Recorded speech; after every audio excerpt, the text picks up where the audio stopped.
Yeah, I mean, the line starts with saying, "Who's that man I see underneath the hanging tree? He looks just like me, so tell me, am I really free?" I think it's so easy for us to be like, well, thank God that didn't happen to me. We could look at Mike Brown and be like, oh, thank God that wasn't me. We always say it could have been me, but also with the undertone of, but it ain't me. And I got to work tomorrow morning, so I can't go and do the protest. I'm sorry. My boss follows me on Facebook, so I can't really say that this ain't cool or whatever. So let me just go black out my Instagram and participate in this hashtag maybe. But it's really like, you coward. Because if you really do the research, these guys was minding their business just like how you're minding your business. And minding your business gets you in trouble both ways. These are traffic stops that these guys are doing. Somebody's saying, oh, you might have a tail light out, or you made the wrong left turn, turning into deaths. You know what I mean? So for me, I'm like, I'm so frustrated with my situation via my artistic frustration or whatever. But still, whatever the reason for me being down or upset, it's still not a cause for me to be silent as an artist.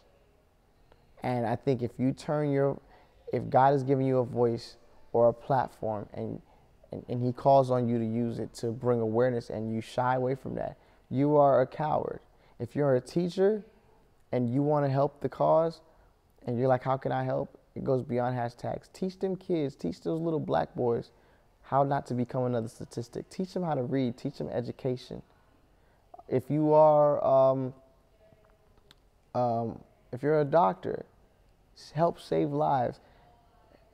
Spend a little more time with spend a little more time with the mother of the little girl who's got a terminal illness and help her find out how to get a better insurance company, and you know what I mean, and what is a good insurance company that's going to help her, or tell her about organizations that are a part of that cause. And if you're a singer, sing about this shit. If you're a rapper, talk about it.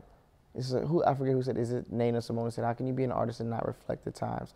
And why would you, when it's all said and done and your kids are looking at it like, oh, well, you guys kind of had like a modern day civil rights movement, daddy. And I always think of my daughter or my son looks up at me and they're like, oh, when Mike Brown was happening, what did you do? Nothing. I was depressed that, that my song entered the Hot 100 with a bullet and fell off the following week and I didn't, nah. Imagine if Marvin Gaye would have listened to his label when they told him not to release What's Going On. You know what I mean? Not just the absence that we would feel in musically, but the fire that song lit under people to get up and do something about it. White and black and of every color is amazing. So for me, that's what Hanging Tree kind of represents. And when I first did the song, I didn't have a project to put it on. I just kind of, I just did press in New York, and it was my Hot 97 interview with Ebro, and we kind of talked about it a little bit. I was still like furious, and I was like, yes, you understand me, because I've known Ebro like since I was like 16, and he understood. I just remember this fire from my conversation with Ebro and him understanding and him wanting to do something too. So I went in the studio and just kind of like freestyled this song. Because it's like, it is modern day lynchings what they're doing to us. And me looking at Trayvon Martin, that could have easily have been me. So for me, I wrote that song and I came out the booth and even my A&R at the time was like, yikes, like that's heavy, what do we do with it?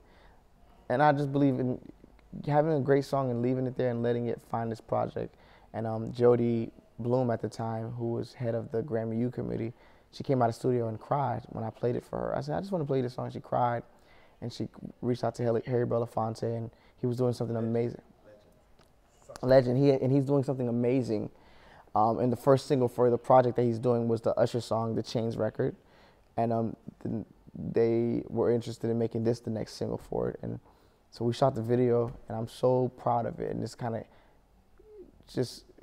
it's a part of the rebranding Elijah Blake's story. You know what I mean? Like, I have something to say now. And not only do I have something to say, but I'm allowed to and able to say it. And that's the artist I want to reflect. Is the artists that inspired me, like Prince and David Bowie and Jimi Hendrix and motherfuckers who gave a middle finger to the system. You know what I mean?